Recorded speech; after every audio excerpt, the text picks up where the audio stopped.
finir de l'avoir présenté, je dirais que c'est que le nouveau ne chasse pas l'ancien. Je pense que c'est très important aussi de comprendre, et ça on le dit pas assez, que les nouveaux médias ne tuent pas les anciens médias et qu'ils les complètent. Ça, je pense qu'on est souvent un petit peu trop tenté de jeter le bébé avec l'eau du bain. Deuxièmement, je dirais que les agences, puisqu'on parlait de l'agence du futur, doivent s'adapter à un nouveau monde qui est celui des écrans, de la vidéo, de la personnalisation, et que je pense qu'il reste tout à inventer et qu'à ce point de vue-là, il n'y a pas encore une agence ou un groupe qui a trouvé la bonne alchimie, et je pense que nous on est en train d'essayer de l'inventer chez Media Brands, évidemment, tout le monde pourrait vous dire ça, mais je pense que c'est un cocktail de pragmatisme, c'est un cocktail d'innovation, et surtout ce cocktail dont je parlais de Math and Magic, donc d'essayer de faire jouer la data avec l'émotion, avec la créativité. Mais je pense qu'on a tous, en tant qu'industrie, du pain sur la planche afin d'arriver à inventer un nouveau monde quand on voit que tout évolue en permanence au quotidien. Et enfin, le troisième point, c'est de ne pas penser, c'était une des phrases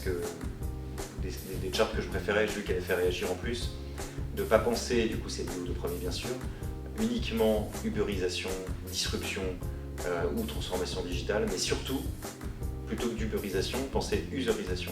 et penser l'UX, penser le design thinking, penser la manière dont le consommateur, le public, la cible, l'audience, la personne va être au cœur de ce qu'on va lui proposer comme plateforme de communication, et donc imaginer comment on peut designer ces expériences-là, comment on peut créer ces expériences, plutôt que d'essayer de les imposer ou justement uniquement d'innover, parce qu'on voit que ça peut finalement un peu faire flop et jeter beaucoup d'argent par les fenêtres.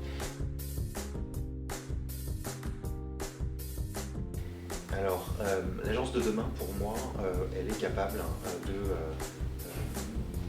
surtout offrir du conseil à l'annonceur, à la marque, parce qu'après tout, on est là pour ça. On n'est pas là pour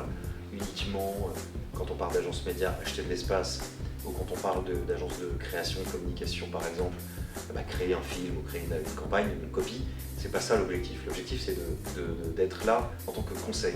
dans un monde qui change et dans un monde extrêmement mouvant. Donc de mon point de vue, le conseil va être de plus en plus important, et c'est pour ça qu'on voit qu'il y a des nouveaux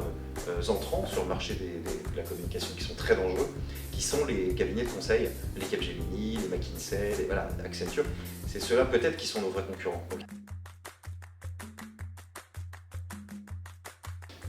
J'entends punk, c'est ça.